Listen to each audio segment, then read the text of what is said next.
Mr. Speaker, the betterment of the situation that both Gov team talk about, when they talk about how amazing the current status quo is, was achieved thanks to the Western pressure on China to give more autonomy to the Tibetan people. Once the Tibetans themselves give up their cause, clearly the West has no more incentive to pressure China, meaning we're not going to get the Western pressure, which means basically China has no incentive to give the Tibetan people more autonomy. We are going to lose all of the achievements that both proposition teams pointed out. This is the real comparative in this debate. They cannot argue, oh, things now are wonderful, we're going to abolish all the reasons we got to this wonderful situation, and yet somehow things will continue to be wonderful. I'm going to prove to you three things in my speech. I'm going to first of all talk to you shortly about why Tibetans themselves won't want to assimilate, or at least not in the bizarre way defined by OG.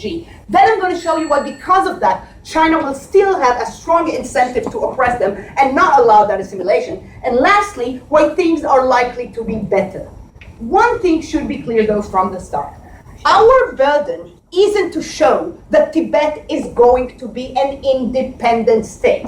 All we have to show is that Tibetans are going to enjoy more liberties, more prosperity, more ability to self-actualize. We don't have to show that they will do so through a state. No, thank you. So let's start off with why they want to assimilate. The way OG defined it was, well, they would not have to give up their culture.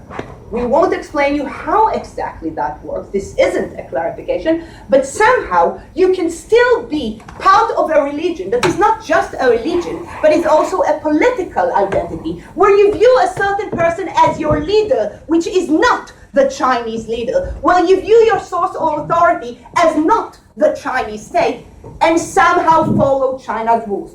Now notice, CJ comes here and tells us, oh, but economic prosperity is more important to people than this self-determination.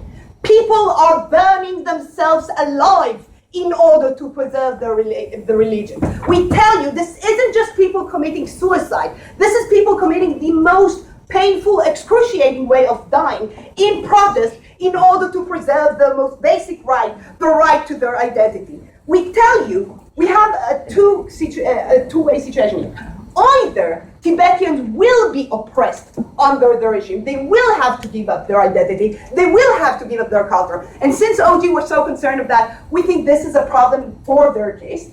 Or China will have to provide them with liberties and a level of autonomy that China is unlikely to be willing to agree to. This is why I'm going to now move on to the point about China. Not yet, but I promise you'll get your chance.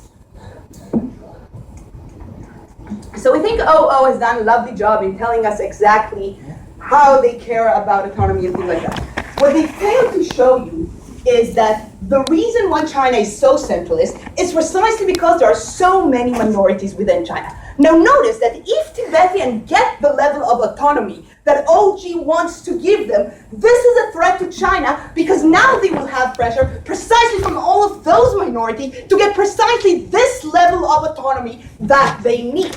We think this is a fundamental existential threat to the one China perception that OG wants to present. This is precisely what they're concerned about. They're not concerned about falling into different states. They're concerned about giving autonomy to people in a way that enables them to adopt a separate identity. No, thank you. Moreover, Mr. Speaker, notice that we are giving the Chinese people the exact incentive to make more oppression, because we are showing them that we are willing to surrender. We are showing them that we are giving up because we know, as OG said, that the fight is futile. This basically means if we oppress you enough, if we push on you hard enough, you will give up, meaning that China now has more of an incentive to oppress. Now notice Kalina comes here and says, well, now they'll enjoy economic prosperity because of their strategic location. We think China will exploit them, take all that money, use it for other regions in China which are historically more important to the leadership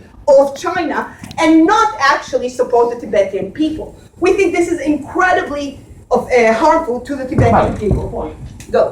As opposed to the alternative, in which they have none of that money, even if not the entirety of the money they make stays in. No, because right now, as I said, the West pressures China to provide them with at least that limited degree of autonomy that they currently, according to your case, maintain. No. What we tell you is that once there is no longer that Western pressure, because we ourselves have given up on that, this is precisely when we lose our bargaining chip, and this is when we are put in a problematic position.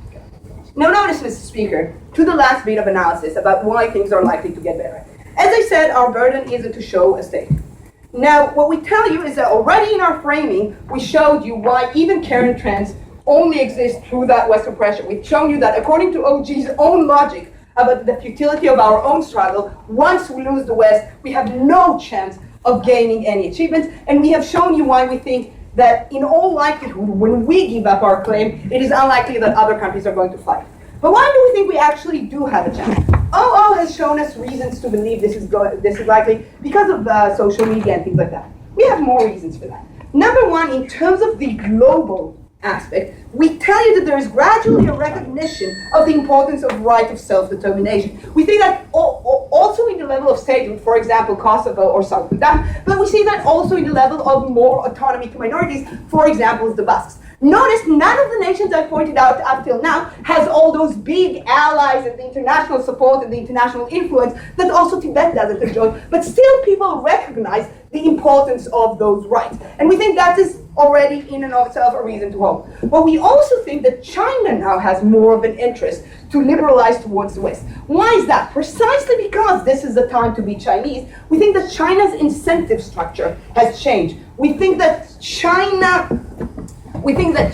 itself understands that it needs to recognize its international status and take upon its international responsibility. And we think that it is because of that China is now more susceptible to pressure.